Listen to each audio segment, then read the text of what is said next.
السلام علیکم ورحمۃ اللہ وبرکاتہ۔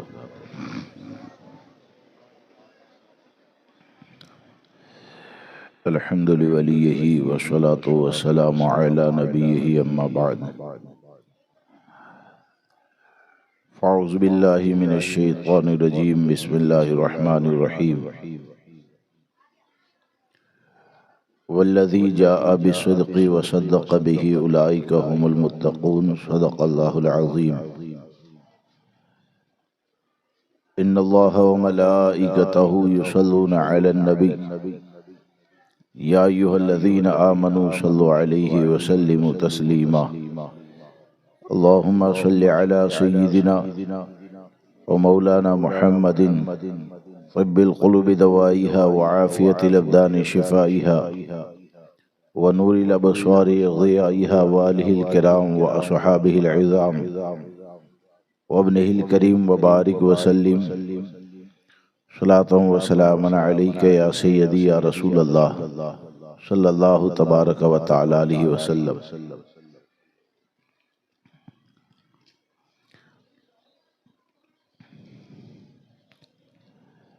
معزز سامعین کرام و رفیقان گرامی،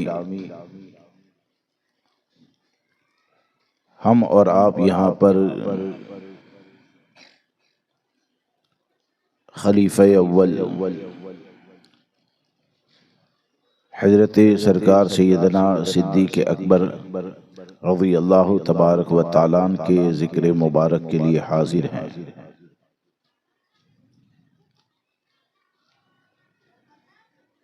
اور پوری جماعت صحابہ وہ عظیم اور پاکیزہ جماعت ہے کہ جس جماعت کے حوالے سے نبی آخر الزماں صلی اللہ تبارک و تعالی علیہ وسلم نے قیامت تک آنے والے غلاموں کو یہ تعلیم عطا فرمائی کہ جماعت صحابہ کا ہر فرد یہ نجوم ہدایت ہے، یعنی ہدایت کا چمکتا ہوا ستارہ ہے۔ اور پوری جماعت صحابہ جہاں پر نجوم ہدایت ہے، وہیں پر یہ تمام چمک والے ستاروں نے جسے اپنا سردار مانا، یا یہ کہیے کہ پوری جماعت صحابہ نے جسے سب سے چمک والا ستارہ مانا، اس ستارے کو صدیق اکبر کہا جاتا ہے۔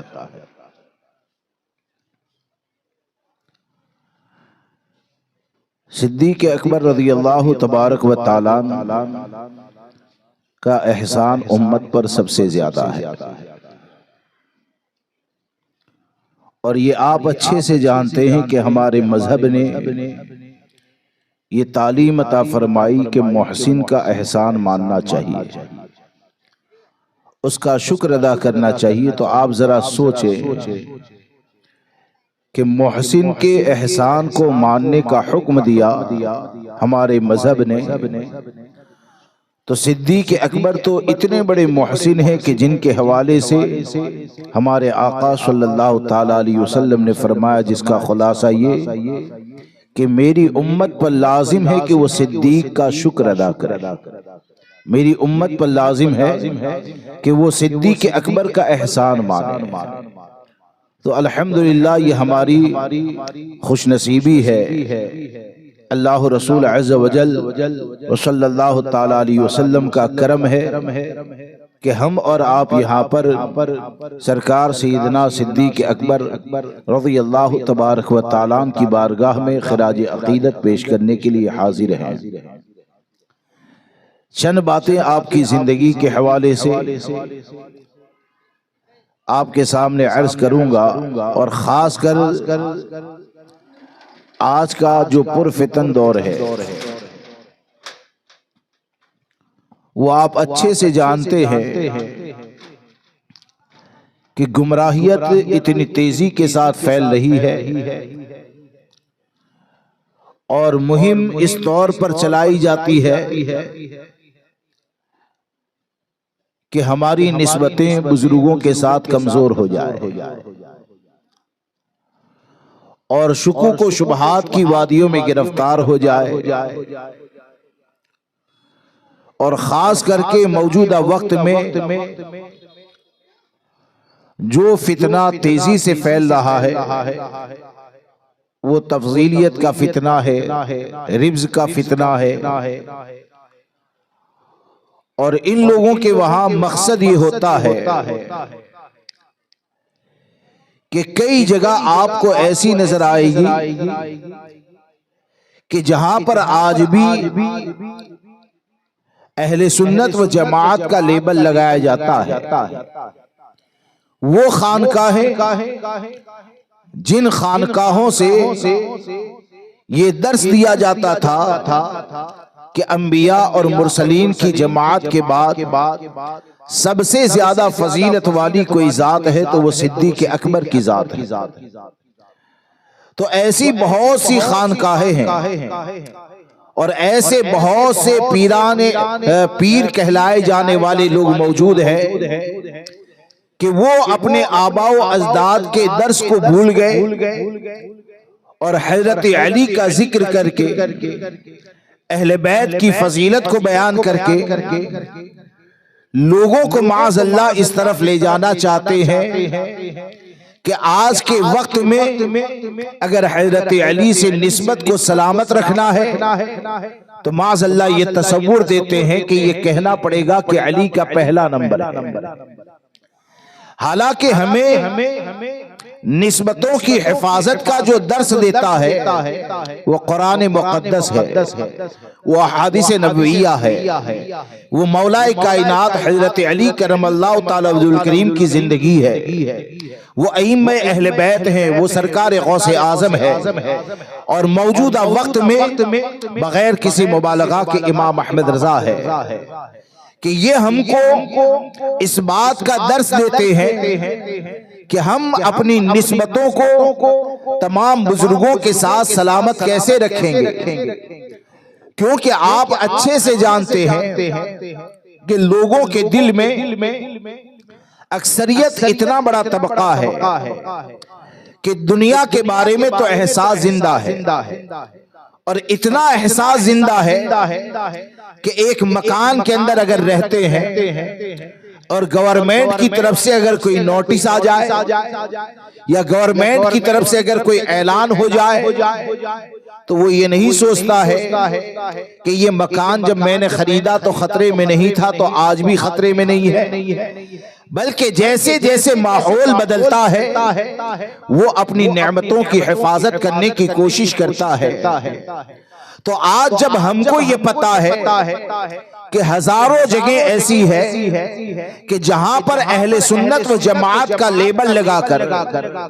جہاں پر مولا کائنات حضرت علی کرم اللہ تعالی وجہ الکریم کا نام لگا کر، جہاں پر محبت اہل بیت کا نام لگا کر ہم کو صرف صدیق اکبر ہی سے نہیں بلکہ اہل بیت کا عقیدہ تھا، اس عقیدے سے کاٹنے کی کوشش کی جا رہی ہے، تو یہ ہماری ذمہ داری یہ بنتی ہے کہ ہم یہ سمجھیں کہ ہمارے لیے مکان دکان کاروبار سے زیادہ اہم یہ ہے کہ اہل بیت نے جو عقیدہ عطا فرمایا ہے اس عقیدے کے اوپر مضبوطی سے قائم رہیں۔ آپ دیکھیں کہ میں نے جس آیت مقدسہ کی تلاوت کی والذی جاء بالصدق وصدق به اولئک هم المتقون، وہ جو سچ لایا اور جس نے اس کی تصدیق کی، اولئک هم المتقون، یہ لوگ پرہیزگار ہیں۔ اب اس آیت کریمہ کے اندر سچ لایا تفسیر کے اندر یہ آتا ہے، اور مولا کائنات حضرت علی کرم اللہ تعالی وجہ الکریم نے اس آیت کریمہ کی تفسیر کے اندر فرمایا کہ والذی جاء بالصدق، تو صدق سے مراد نبی اکرم صلی اللہ تعالی علیہ وسلم کی ذات ہے، اور وصدق بہ، اور جس نے اس کی تصدیق کی تو اس سے مراد یہ صدیق اکبر کی ذات ہے۔ اب امام اہل سنت سرکار سیدی اعلیٰ حضرت فاضل بریلوی رضی اللہ تبارک و تعالیٰ نے مولا کائنات کی تفسیر کو ذکر کرنے کے بعد آپ فرماتے ہیں کہ اس آیت کریمہ سے ایک دم واضح طور پر اور روشن دلیل سامنے آتی ہے کہ اولئک هم المتقون جو کہا گیا کہ یہ پرہیزگار ہیں، تو صرف آدمی اس بات کے اوپر غور کریں کہ اللہ تبارک و تعالیٰ نے قرآن مقدس میں اپنے محبوب کے ساتھ جس کی پرہیزگاری کا اعلان فرمایا، اللہ تبارک و تعالیٰ نے اپنے محبوب کے ساتھ جس کی پرہیزگاری کا اعلان فرمایا، تو اس کی تفسیر میں جب حضرت علی یہ فرماتے ہیں کہ اس سے مراد صدیق اکبر ہے، تو حضور کی ذات کے ساتھ جس کی پرہیزگاری کو ذکر کیا جائے تو اس سے یہ سمجھ میں آتا ہے، اور حضرت علی نے بھی اشارہ دیا کہ پوری امت میں اگر سب سے زیادہ کوئی فضیلت والا ہے تو وہ صدیق اکبر کی ذات ہے۔ اب آپ ذرا سوچیں کہ حضرت علی کرم اللہ تعالی وجہ الکریم وہ تو یہ عقیدہ دے رہے ہیں، اور یہاں پر آج اہل سنت و جماعت کا لیبل لگا کر کئی لوگ افضلیت صدیق اکبر کا انکار کرتے ہیں، تو کوئی اگر دھوکے میں آ کر افضلیت صدیق اکبر کے منکر، افضلیت صدیق اکبر کا انکار کرنے والا ہے، اگر اس کے قریب اس بنیاد پر چلا گیا کہ میں تو بچپن میں مرید ہو گیا تھا، میرے باپ نے بچپن میں مرید کر دیا تھا، ان کے والد کا حال اچھا تھا، تو والد کا حال اچھا ہے تو اسے اچھا ہی مانا جائے گا، لیکن اگر تمہارے باپ نے بھی اگر کسی ایسے پیر کے ہاتھ میں ہاتھ دے دیا کہ جو صدیق اکبر کی افضلیت کا انکار کرنے والا ہے، تو ہمارے پاس اتنا علم ہونا چاہیے، ہمارے پاس اتنی سمجھ ہونی چاہیے کہ تمام سلسلے یہ حضرت علی تک پہنچتے ہیں، اور جب تمام سلسلے حضرت علی تک پہنچتے ہیں تو حضرت علی کرم اللہ تعالی وجہ الکریم نے اپنی نسبت کی حفاظت کے لیے ان کی ذات تک پہنچنے کے لیے جو راستہ عطا فرمایا ہے، وہ راستہ یہ ہے کہ گویا کہ حضرت علی نے اعلان کر دیا کہ جو بھی افضلیت صدیق اکبر کا عقیدہ رکھے گا تو کوئی یہ عقیدہ یہ 1400 سال کے بعد کا عقیدہ نہیں ہے، بلکہ یہ وہ عقیدہ ہے جو عقیدہ مشکل کشا مولا کائنات نے عطا فرمایا ہے، اور جو عقیدہ مولا کائنات نے عطا فرمایا، اور اسی لیے امام اہل سنت کی تعلیمات پر عمل کرنے والے علماء یہ جو بار بار کہتے ہیں نا کہ مسلک اعلی حضرت پر سختی سے قائم رہو، بار بار یہ کہتے ہیں کہ امام احمد رضا کے پیچھے چلو، تو اس کی وجہ یہ ہے، اس کا سبب یہ ہے کہ حضرت علی نے جو عقیدہ عطا فرمایا ہے اس عقیدے کو آج ایسی خانقاہوں میں جا کر دیکھیں جہاں پر افضلیت صدیق اکبر کا انکار کیا جاتا ہے، جہاں پر اہل بیت کا نام لے کر صدیق اکبر کی افضلیت کا انکار کیا جاتا ہے، تو وہاں پر حضرت علی کے نام کا لیبل تو ہے، لیکن حضرت علی کے عقیدے کو مٹانے کی کوشش کی جاتی ہے، مولا کائنات کے مسلک کو مٹانے کی کوشش کی جاتی ہے، لیکن الحمدللہ بریلی وہ جگہ ہے، امام احمد رضا کی بارگاہ وہ بارگاہ ہے جو مسلک مولا کائنات کے اوپر ایسی پہرا دینے والی ہے کہ حضرت علی نے جو عقیدہ عطا فرمایا اسی عقیدے کا اعلان کرتے ہوئے میرے امام نے بریلی سے کہا تو یہی کہا کہ اصدق الصادقی سید المتقی چشمے گوشے وزارت پہ لاکھوں سلام، یعنی اس افضل الخلق بعد الرسول ثانی یزنین ہجرت پہ لاکھوں سلام۔ آپ دیکھیے کہ صدیق اکبر رضی اللہ تبارک و تعالی کی افضلیت کا جو معاملہ ہے، یا یہ کہ شیخین حضرت سرکار سیدنا صدیق اکبر رضی اللہ تبارک و تعالی اور سرکار سیدنا فاروق اعظم رضی اللہ تبارک و تعالی کہ یہ جو آیت کریمہ نازل ہوئی اہدنا الصراط المستقیم،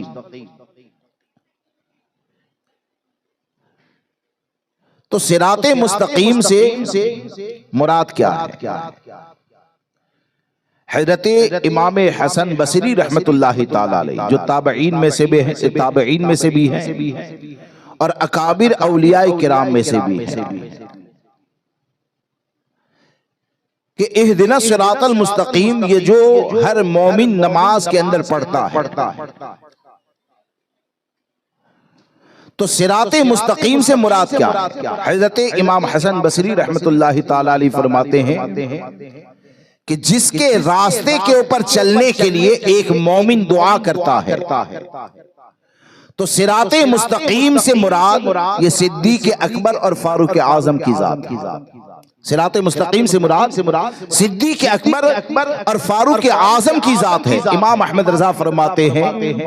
کہ اس آیت کریمہ کو آپ پڑھیں، اس کی تفسیر کو پڑھیں اور اس کی تفسیر کو پڑھنے کے بعد یہ سمجھ میں آتا ہے کہ اس آیت کریمہ کے سب سے پہلے جو مصداق ہے یعنی اس آیت کریمہ کی تلاوت کرنے والے، اس آیت کریمہ پر عمل کرنے والے، تو سب سے پہلے مصداق کون ہے؟ یہ صحابہ کرام کی جماعت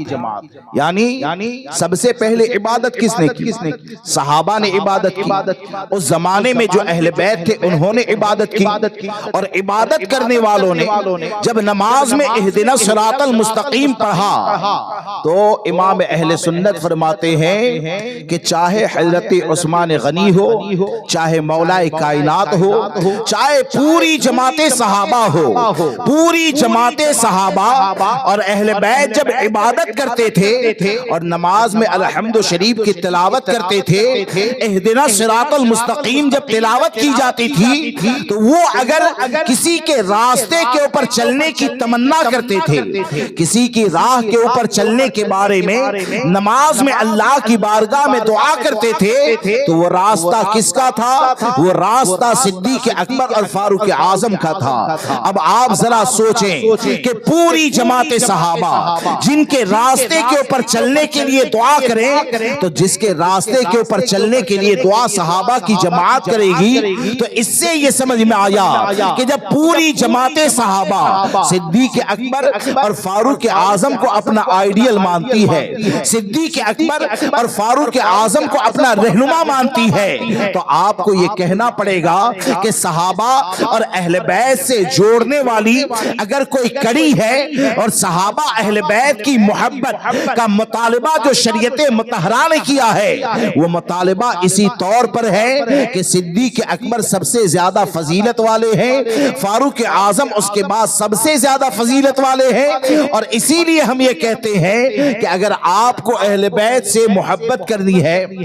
اہل بیت کا دامن اگر سلامت رکھنا ہے تو اہل بیت کی دامن کی سلامتی کا ذریعہ یہی ہے کہ افضلیت صدیق اکبر کا عقیدہ جو بزرگوں نے عطا فرمایا ہے اس عقیدے کے اوپر مضبوطی سے قائم رہے۔ کہ آپ دیکھیں کہ صدیق اکبر رضی اللہ تبارک و تعالیٰ کی افضلیت کے اوپر علماء کرام نے بے شمار دلائل عنایت فرمائے کہ صدیق اکبر رضی اللہ تبارک و تعالیٰ یہ سب سے زیادہ فضیلت والے ہیں انبیاء اور مرسلین کی جماعت کے بعد۔ حضرت علی نے بھی یہ مانا، ائمہ اہل بیت نے بھی یہ مانا، حضور غوث پاک نے بھی یہ مانا، حضرت احمد کبیر رفاعی رحمت اللہ تعالی علیہ انہوں نے بھی یہ مانا، اور حضرت احمد کبیر رفاعی رحمت اللہ تعالی علیہ نے تو واضح طور پر یہ فرمایا کہ مشاجرات صحابہ جو ہوتے ہیں یعنی صحابہ کرام کے درمیان جو اختلافات ہیں ان اختلاف میں پڑھنا ہمارے لیے جائز نہیں ہے، بلکہ پوری جماعت صحابہ کا جب بھی ذکر کیا جائے گا تو خیر ہی کے ساتھ کیا جائے گا، صحابہ کا ذکر کیا جائے گا تو بلائی ہی کے ساتھ ذکر کیا جائے گا۔ اب آپ دیکھیں کہ صدیق اکبر رضی اللہ تبارک و تعالیٰ کی افضلیت جو ہے وہ افضلیت کا معاملہ یہ کہ ایک مرتبہ درود پاک پڑھ لیجئے، اللہم صلی علی سیدنا و مولانا محمد معدن الجود والکرم والہ الکرام و اصحابہ العظام و ابنہ الکریم وبارک وسلم صلاۃ و سلام علیک یا سیدی یا رسول اللہ صلی اللہ تبارک و تعالی علیہ وسلم۔ یہ جو دو باتیں ہیں میں نے آپ کے سامنے دو قرآن مقدس کی آیت مبارکہ کو رکھا، اس کی تفسیر کو رکھا۔ اب نبی اکرم صلی اللہ تبارک و تعالی علیہ وسلم کے فرامین کو اگر دیکھا جائے، نبی اکرم صلی اللہ تبارک و تعالی علیہ وسلم نے صدیق اکبر اور فاروق اعظم کی فضیلت کے اوپر جو ارشاد فرمایا، اگر اس کو دیکھا جائے تو آپ کو یہ نظر آئے گا کہ آقا کریم صلی اللہ تعالی علیہ وسلم نے حدیث پاک کا خلاصہ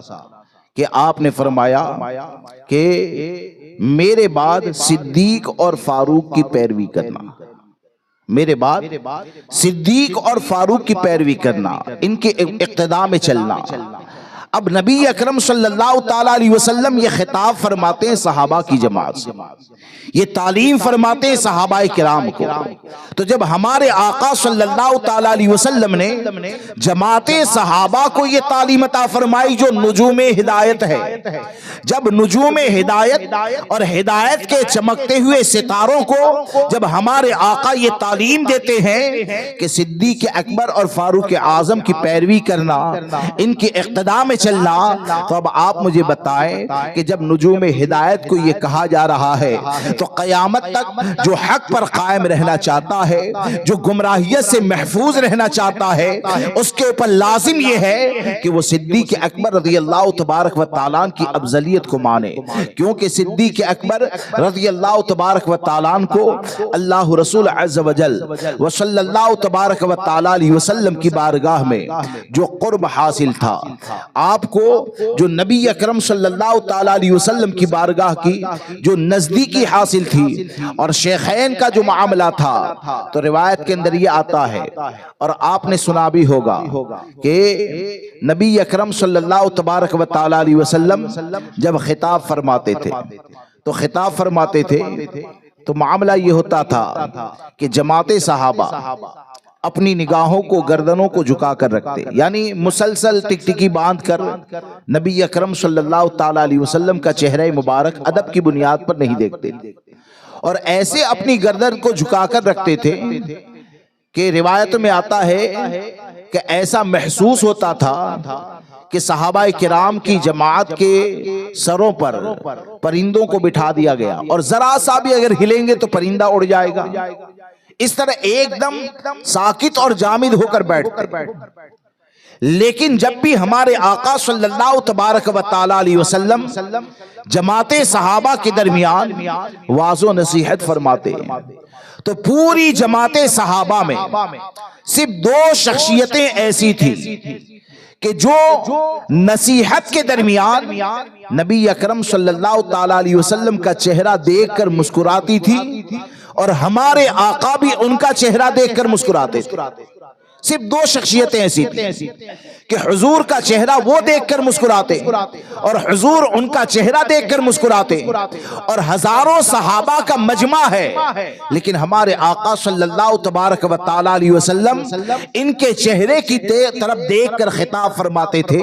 تو یہ مسکرانے کا جو سلسلہ ہے یا جو حضور کا چہرہ دیکھ کر مسکراتے ہیں اور حضور جن کا چہرہ دیکھ کر مسکراتے ہیں، تو امام اہل سنت نے اس حدیث کو نقل فرمایا کہ وہ مسکرانے والے کوئی اور نہیں ہے بلکہ ایک کو صدیق اکبر کہا جاتا ہے، ایک کو فاروق اعظم کہا جاتا ہے۔ اب جب صدیق اکبر اور فاروق اعظم کو حضور کی بارگاہ میں اتنا زیادہ قرب حاصل ہے تو اللہ کی بارگاہ میں مقرب وہی ہوتا ہے جسے سب سے زیادہ مصطفیٰ کریم کی بارگاہ میں قرب حاصل ہو جائے۔ اللہ تبارک و تعالیٰ کی بارگاہ میں سب سے زیادہ فضل و کمال والا وہی ہوتا ہے جو نبی آخر الزمان صلی اللہ تبارک و تعالی علیہ وسلم کی بارگاہ میں سب سے زیادہ فضیلت والا ہو جائے۔ بلکہ صدیق اکبر رضی اللہ تبارک و تعالیٰ کو اللہ تبارک و تعالیٰ نے ایک خاصہ یہ عطا فرمایا، یعنی آپ نے سنا ہے کہ حضرت حسان بن ثابت رضی اللہ تبارک و تعالیٰ جو نبی اکرم صلی اللہ تبارک و تعالی علیہ وسلم کی بارگاہ کے وہ شاعر ہے کہ جو حضور کی تعریف میں نعت پڑھا کرتے تھے، ہمارے آقا صلی اللہ تبارک و تعالی علیہ وسلم ان کے لیے دعا فرماتے تھے، ان کے لیے دعا فرماتے تھے۔ ہمارے آقا صلی اللہ تبارک و تعالی علیہ وسلم نے ایک مرتبہ حضرت حسان سے فرمایا، اے حسان تم نے صدیق کے بارے میں بھی کچھ لکھا ہے؟ کیا فرمایا؟ تم نے صدیق کے بارے میں بھی کچھ لکھا ہے؟ حضرت حسان بن ثابت رضی اللہ تبارک و تعالیٰ عنہ عرض کرتے ہیں یا رسول اللہ علیہ الصلوۃ والسلام، ہاں میں نے صدیق اکبر کے بارے میں بھی لکھا ہے۔ تو آپ ذرا سوچیں کہ پوری جماعت صحابہ میں کسی کی تعریف میں کوئی شعر لکھا ہے، اس کا مطالبہ ہمارے آقا صلی اللہ تعالیٰ علیہ وسلم فرماتے ہیں تو صرف صدیق اکبر کے بارے میں۔ اور صرف اتنا نہیں کہ جب حضرت حسان بن ثابت نے یہ کہا کہ میں نے لکھا ہے تو ہمارے آقا صلی اللہ تعالیٰ علیہ وسلم نے فرمایا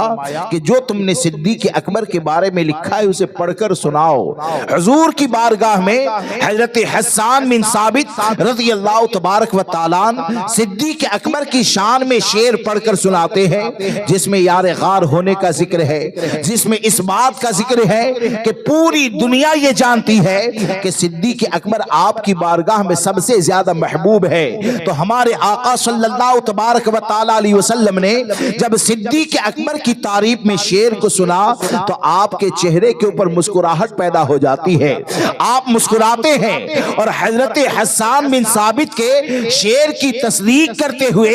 آپ نے یہ فرمایا حسان تم نے سچ کہا، حسان تم نے سچ کہا۔ اب آپ مجھے بتائیں کہ امام الانبیاء صلی اللہ تبارک و تعالیٰ علیہ وسلم جس کی تعریف کے اندر شعر سننے کے بعد یہ کہے کہ حسان تم نے سچ کہا، تو کیا اس حدیث پاک کو سننے کے بعد کیا کوئی شک پیدا رہتا ہے کہ پوری جماعت صحابہ میں سب سے زیادہ حضور کی بارگاہ میں اگر کوئی تقرب والا ہے، مقرب ہے، تو اسے صدیق اکبر کہا جاتا ہے؟ اب اس حدیث پاک کو سنیں اور باقی دلائل کو سنیں تو آپ مجھے بتائیں کہ آج کے دور میں جہاں پر کوئی کچھ اور کہتا ہے، کوئی کچھ اور کہتا ہے، کوئی کسی کو گمراہ کرنے کی کوشش کرتا ہے، تو آپ مجھے بتائیں کہ ایسے پرفتن دور میں آپ کو حضور کی بارگاہ سے قریب کون کرے گا؟ صدیق اکبر، فاروق اعظم، عثمان و علی کہ جن کی بارگاہ ہے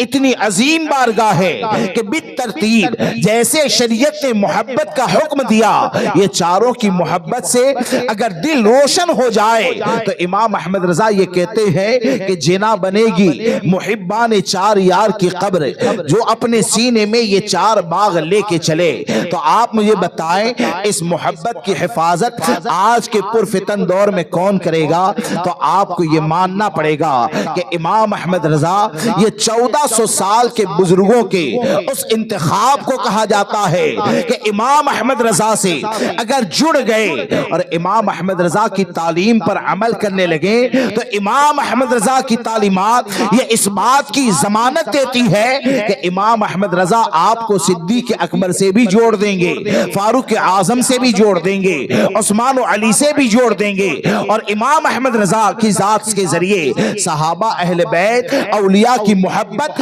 ہمارے دل کے اندر نقش ہو جائے گی، اور جب یہ محبت نقش ہو جائے گی تو یہ ہدایت کا اتنا بڑا راستہ ہے کہ امام احمد رضا نے ہم کو یہ بتایا کہ تیرے غلاموں کا نقش قدم ہے راہ خدا، وہ کیا بہک سکے جو یہ سراغ لے کے چلے۔ اس لیے ہم کو یہ چاہیے کہ آج کے دور کو پہچانیں، بلکہ آپ آگے بڑھیں کہ یہ تو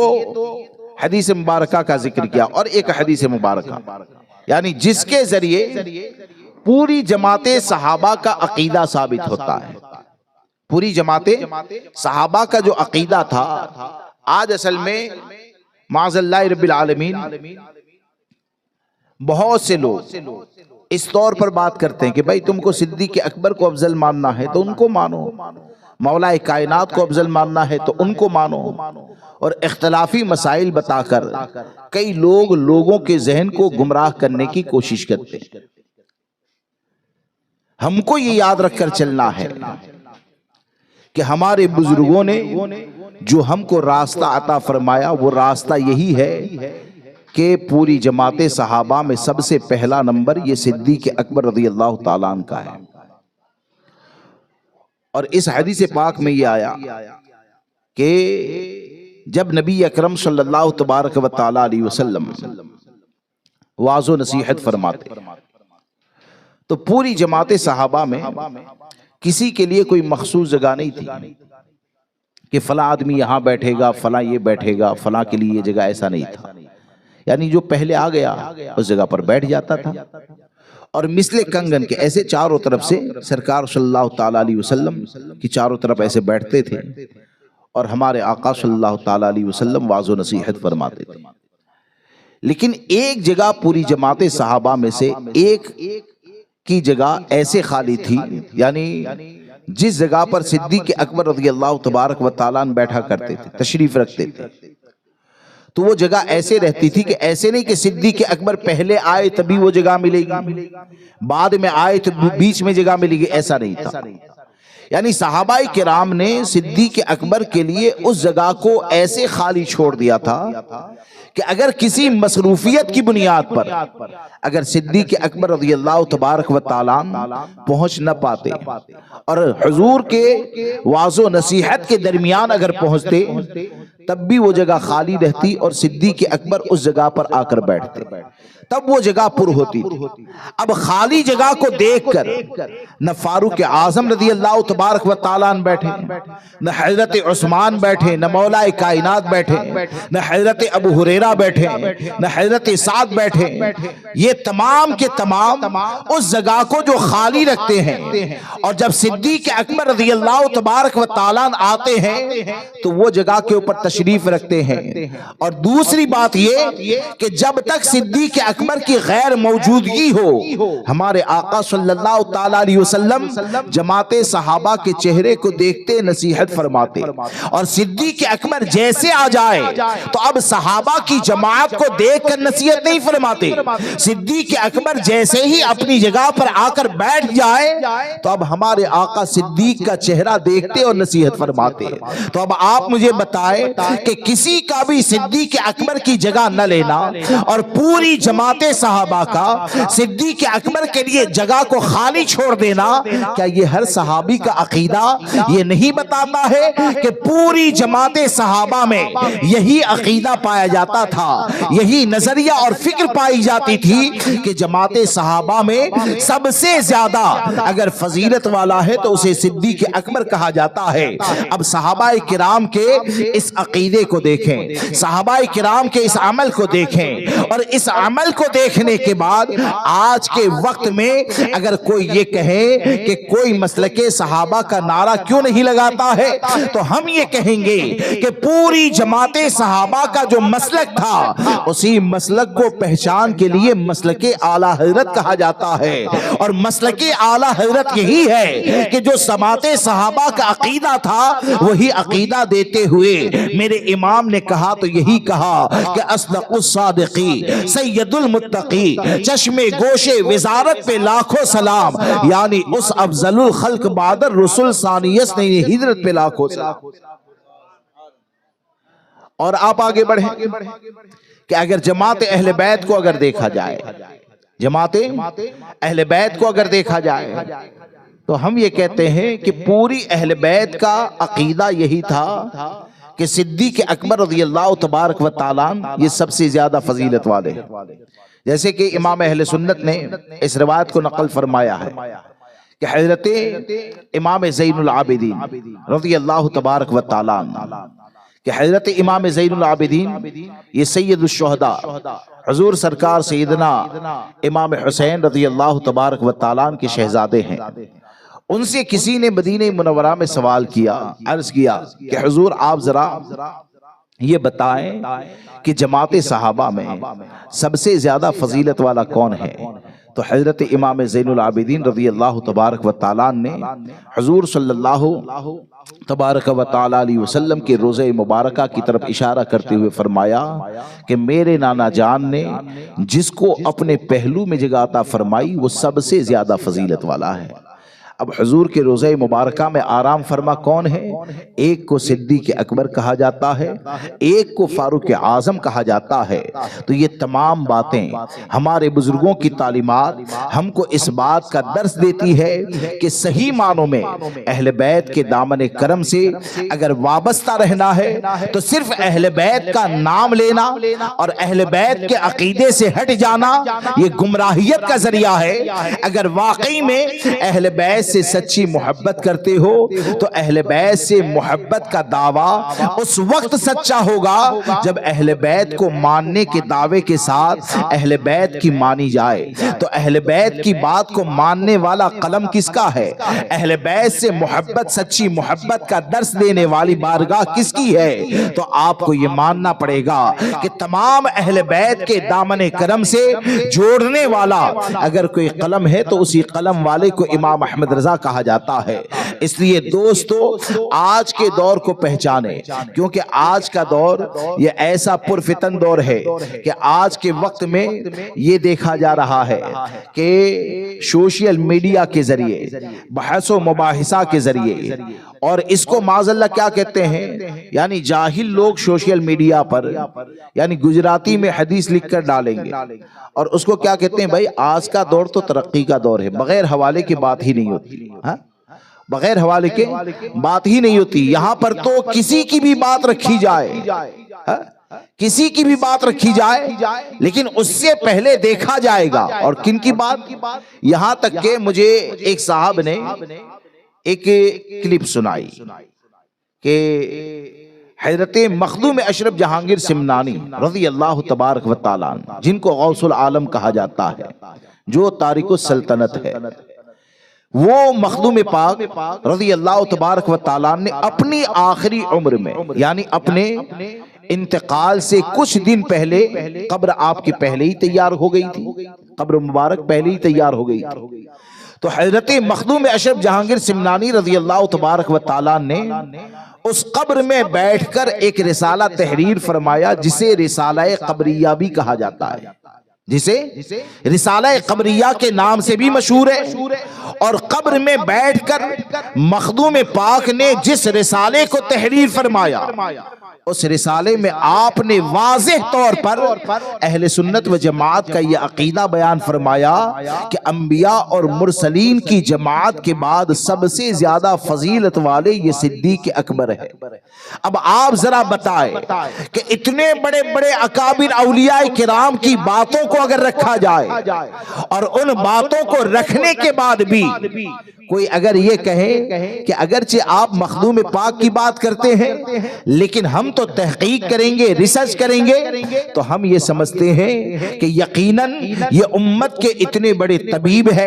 امت کی روح، ہمارے وجود کی ایسی حفاظت کرنے والے لوگ ہیں کہ اگر ان کے نقش قدم کے اوپر چلو گے تو ان کے نقش قدم پر چلنے والوں کے لیے سوشل میڈیا کی تحقیق کی ضرورت نہیں ہے، بلکہ ہم کو یقین کے ساتھ یہ جاننا چاہیے کہ جب بزرگان دین نے ہم کو یہ عقیدہ عطا فرمایا تو آپ کتنی بھی کتابوں کا مطالعہ کریں، آپ کتنی بھی تحقیق کر لیں، یقیناً یہ وہ بزرگان دین ہے کہ جن کو اللہ تبارک و تعالیٰ نے ایسا چمکتا ہوا ستارہ بنایا ہے، یہ وہ بزرگان دین ہے کہ جو کامیابی کے ساتھ قبر کے اندر گئے، ان کے ذریعے دین و سنیت کی نشر و اشاعت ہوتی ہے، ان لوگوں نے دین ہم تک پہنچایا، تو یقین جانے ان کے نقش قدم کے اوپر چلنا یہ نجات اور بخشش کا ذریعہ ہے۔ تو ہمیں یہ چاہیے کہ سوشل میڈیا کی بحث کے اوپر نہ الجھے اور ہم یقین کے ساتھ یہ جانیں کہ اہل سنت و جماعت یہ سچا مذہب ہے، اہل سنت و جماعت یہ نجات کا ذریعہ ہے۔ آج کے وقت میں یہ کتنے بڑے افسوس کا مقام ہے کہ وہ صحابہ کرام کی جماعت کہ جن کے نقش قدم کے اوپر چلنا یہ جنت میں داخل ہونے کا معیار ہے، وہ صحابہ کرام کی جماعت کہ جن کا عقیدہ اپنا لیا جائے تو عقیدہ اپنانے والے کو، عقیدے کے ساتھ جانے والے کو ہمارے آقا صلی اللہ تبارک و تعالیٰ علیہ وسلم جنتی گروہ فرماتے ہیں۔ یعنی کیسے جینا ہے، حق اور باطل کی پہچان کیسے کرو گے، تو حق اور باطل کی پہچان کے لیے ہمارے آقا نے کون سا معیار عطا فرمایا ہے، وہ معیار ہے ما انا علیہ و اصحابی، کہ جس پر میں ہوں اور میرے صحابہ ہے۔ اب ہمارے آقا نے صحابہ کرام کو معیار بنا کر امت کو عطا فرمایا، اور آج اگر سوشل میڈیا پر اسی معیار کے اوپر بحث کی جائے، جس کو نجات کا ذریعہ بنایا گیا ہے،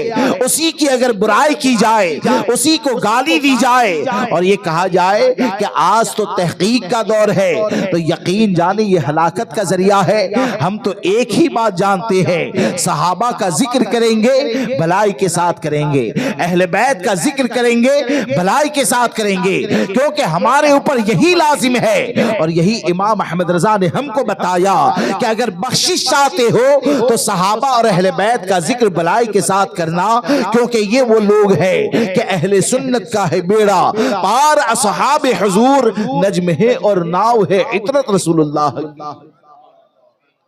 دوسری بات آپ کو عرض کروں کہ صدیق اکبر رضی اللہ تبارک و تعالیٰ، تو یہ ایسے معیار ہے، خاص کر کے آج کے پرفتن دور کو اگر دیکھا جائے، آج کے پرفتن دور کو دیکھا جائے کہ جہاں پر ماحول اور حالات ایسے بنتے جا رہے ہیں کہ کوئی بھی مصیبت اگر آ جائے تو چاروں طرف سے برساتی میڈک کی طرح کوئی پروفیسر بن کے، کوئی ڈاکٹر بن کے، انجینئر بن کے، چرب زبانی کے ذریعے لوگوں کے درمیان صلح کلیت کو پھیلانے کی کوشش کرتے، اور صلح کلیت کے پھیلانے کے لیے کیا کوشش ہوتی ہے؟ یعنی صحابہ کرام کے حوالے سے جو بھی بکواس کرنے والا ہے اس کو بھول جاؤ، سب ایک ہو جاؤ، رافضی ہو گیا پھر بھی ایک ہو جاؤ، دیوبندی وہابی ہو گیا پھر بھی ایک ہو جاؤ۔ کیوں ایک ہو جاؤ؟ بلکہ آج کے وقت میں مصیبتیں بہت زیادہ ہے، غیر مسلم بھی دشمن ہے، پوری دنیا مسلمانوں کو ٹارگٹ کر رہی ہے۔ تو آپ مجھے بتائیں کون سا زمانہ ایسا ہے جس میں مسلمانوں کو ٹارگٹ نہیں کیا گیا؟ نبی اکرم صلی اللہ تعالیٰ علیہ وسلم کے دور میں مسلمانوں کو جتنا ٹارگٹ کیا گیا، کیا اتنا آج کیا گیا ہے؟ جنگ بدر کے اندر صحابہ کرام جاتے ہیں، اس وقت جو ٹارگٹ کیا گیا کیا آج اتنا زیادہ ٹارگٹ کیا جاتا ہے؟ صدیق اکبر رضی اللہ تبارک و تعالیٰ یہ ہمارے لیے ایسی آئیڈیل ذات ہے کہ پورے یقین کے ساتھ ہم یہ کہہ سکتے ہیں کہ ان کے نقش قدم کے اوپر اگر چلیں گے، ان کی سوچ اور فکر کو اپنا کر اگر اپنی زندگی کو گزاریں گے تو زندگی ختم ہو سکتی ہے، انشاءاللہ ایمان ختم نہیں ہوگا، عقیدہ ہمارا سلامت رہے گا کہ صدیق اکبر رضی اللہ تبارک و تعالیٰ۔ اور پھر کیا کہتے ہیں کہ جو صلح کلیت پھیلانے والے ہیں، یعنی ابھی آپ دیکھیں گے تو یہ نظر آئے گا کہ عشق رسول کی باتیں کرنے والے ہزاروں مل جائیں گے، علم غیب مصطفیٰ پر بات کرنے والے ہزاروں مل جائیں گے، لیکن احکام بیان کرنے والے کم ملیں گے۔ عشق کسے کہا جاتا ہے؟ علم غیب مصطفیٰ کو نہیں مانتا ہے تو تم کو اپنی زندگی کیسے ان کے ساتھ گزارنی چاہیے، ملنا چاہیے یا بائیکاٹ کرنا چاہیے، یہ چیزیں جلدی کوئی بیان نہیں کرتا ہے۔ اور دیکھا یہ جاتا ہے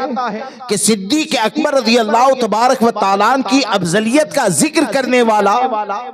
وہ بھی کئی مرتبہ ایسا ہوتا ہے کہ صلح کلیت کی بات کرتا ہے کہ آج کے دور میں یعنی صدیق اکبر کا عشق بھی ذکر کیا جائے گا، اور آج کے دور میں تو نرمی سے بات کرنی چاہیے بد مذہبوں کے حوالے سے۔ تو آپ اس بات کو یاد رکھ کر چلیں کہ ایسے لوگوں کو جو امت کا ہمدرد بنا کر پیش کیا جاتا ہے کہ یہ بہت سلجھی ہوئی بات کرتے ہیں یا یہ کہ امت سے نرمی کی بات کرتے ہیں، تو اس بات کو یاد رکھ کر چلیں کہ امت میں سب سے زیادہ نرم دل اگر کوئی ہے، امت میں اگر سب سے زیادہ رحم دل کوئی ہے تو اس رحم دل ذات کو صدیق اکبر کی ذات کہا جاتا ہے پوری امت میں۔ یعنی اتنے زیادہ آپ رحم دل ہے، اتنے زیادہ آپ رحم دل ہے کہ محلے کی بچیاں اگر بکریوں کا دودھ نکالنے کے لیے جائے نا تو صدیق اکبر کے پاس اپنا برتن لے کر جاتی اور صدیق اکبر ان کو دودھ نکال کر دیتے، یہاں تک کہ جب آپ خلیفہ بنے، خلافت کی مسند کے اوپر بیٹھے، اپنی ذمہ داریوں کو سنبھالا تو بچیاں ذرا دور ہونے لگی، تو صدیق اکبر رضی اللہ تبارک و تعالیٰ نے اس وقت فرمایا کہ میں جیسے پہلے تمہاری بکریوں کا دودھ نکال کر دیتا تھا نا، آج بھی نکال کر دوں گا۔ کیوں کہ خلافت نے میرے اخلاق کو بگاڑا نہیں ہے، پہلے جیسے میں تمہارے کام کرتا تھا ویسے کام کر کے دوں گا۔ اب سوچیں کہ امت میں سب سے زیادہ رحم دل یہ صدیق اکبر کی ذات ہے، اور سب سے رحم دل نے امت کی جو حفاظت فرمائی تو امت کی حفاظت تو بھی صحیح یہ بھی صحیح ایسے نہیں فرمائی۔ صدیق اکبر رضی اللہ تبارک و تعالیٰ نے مسیلمہ کذاب نے جو نبوت کا دعویٰ کیا تھا تو اس فتنے کو کیسے ختم فرمایا؟ حالانکہ اس وقت حالات اتنے زیادہ ابتر کہ آپ خلافت کی مسند کے اوپر بیٹھے تو مانعین زکوٰۃ کا فتنہ بھی ہے، مسیلمہ کذاب کا فتنہ بھی ہے، ہزاروں پریشانیاں بھی ہے، اور اتنی زیادہ پریشانیاں کہ حضرت ابن مسعود رضی اللہ تبارک و تعالیٰ فرماتے ہیں کہ صدیق اکبر کے علاوہ اگر کسی اور کو خلیفہ بنایا جاتا تو امت کے حالات یہ سنبھل نہیں سکتے تھے، کیونکہ مسلمانوں کے حالات ایسے تھے کہ جیسے کہ ٹھنڈی کا موسم ہو اور ٹھنڈی کے موسم میں وہ بکریاں جو گھر کے باہر ہے اور ایسے وقت میں بارش شروع ہو جائے اور بکریوں کی جو حالت ہو جاتی ہے، ایسی حالت یہ مسلمانوں کی تھی۔ لیکن ایسے وقت میں اگر کسی نے پوری امت کو سنبھالا ہے تو حضرت ابن مسعود فرماتے ہیں وہ صرف صدیق اکبر ہی سنبھال سکتے ہیں۔ تو امت کو کیسے سنبھالا کہ اتنے بڑے فتنے ہیں اور اتنے بڑے معاملات ہیں، چاروں طرف کے خطرے ہیں، لیکن آپ نے مسیلمہ کذاب کے حوالے سے نرمی کی بات نہیں کی، بلکہ جنگ یمامہ ہوتی ہے جس میں کئی حفاظ کرام شہید ہوتے ہیں، کئی صحابہ کرام نے اپنی جان کو قربان کیا اور 40,000 کا لشکر کا مقابلہ ہوا اور آپ نے مسیلمہ کذاب کے فتنے کو ختم کیا۔ اب آپ سوچیں کہ اس زمانے میں مسیلمہ کذاب کا فتنہ اور آج کے دور میں دیوبندی جماعت کا وہ فتنہ کہ جو یہ کہتا ہے اور اپنی کتاب کے اندر یہ لکھتا ہے کہ اگر بعض زمانے نبوی بھی اگر کوئی نیا نبی پیدا ہو جائے تو معاذ اللہ خاتمیت محمدی میں کوئی فرق نہیں آئے گا۔ اب یہ کتاب لکھنے والے، یہ عقیدہ ماننے والے اگر ہمارے سامنے آ جائیں تو آپ کسی اور کا تصور نہیں بلکہ صدیق اکبر کی بارگاہ میں ہم خراج عقیدت پیش کرنے کے لیے آئے ہیں۔ تو صدیق اکبر کا تصور کریں کہ ایسے وقت میں کہ جب ہماری پراپرٹیاں خطرے میں ہو، ہماری مسجد خطرے میں ہو، ہمارے مدارس خطرے میں ہو، ہماری جان خطرے میں ہو، اگر ایسے وقت میں اگر صدیق اکبر ہوتے تو ایسی جماعت کے حوالے سے کیا صدیق اکبر کا اتحاد کا تصور ہوتا یا بائیکاٹ کا تصور ہوتا؟ تو یقیناً صدیق اکبر رضی اللہ تبارک و تعالیٰ اس عاشق صادق کو کہا جاتا ہے کہ جب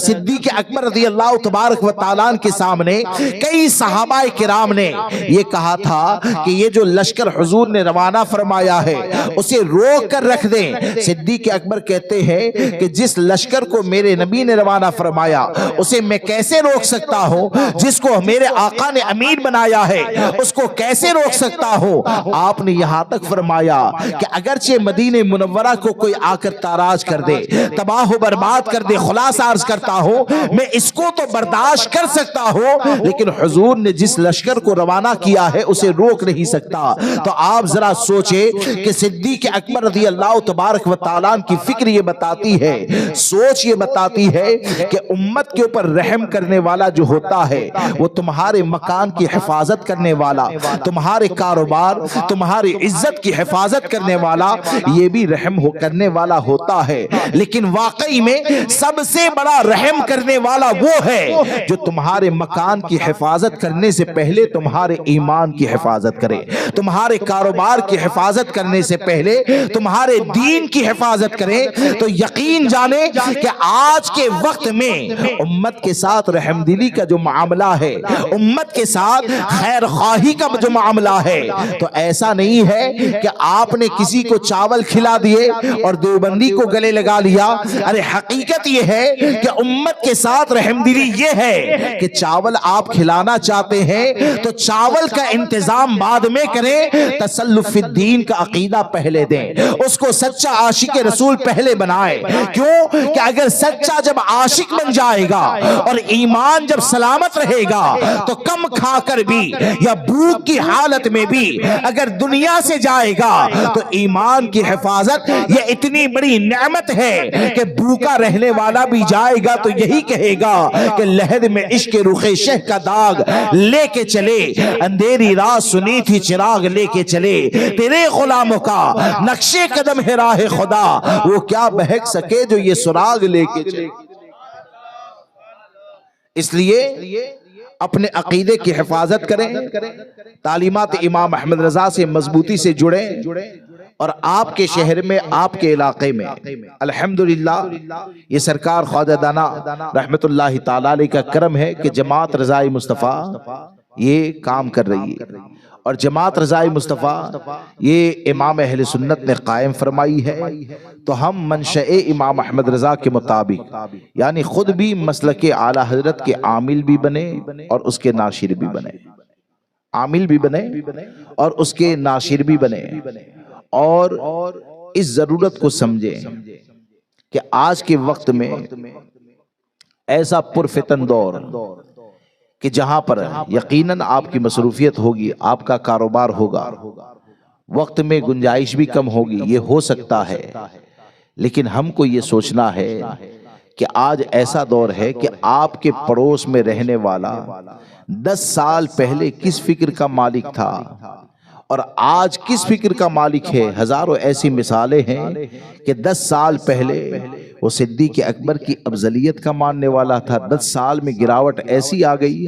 کہ اب وہ حضرت صدیق اکبر کی افضلیت کا انکار کر رہا ہے۔ اب جب ایسی ہزاروں مثالیں آپ کے سامنے ہیں اور ہم یہ جانتے ہیں کہ صدیق اکبر کی افضلیت کو ماننا یہ امت کا عقیدہ ہے، یہ اہل سنت و جماعت کا عقیدہ ہے، اور ایسے وقت میں صرف اگر کاروبار کی بنیاد پر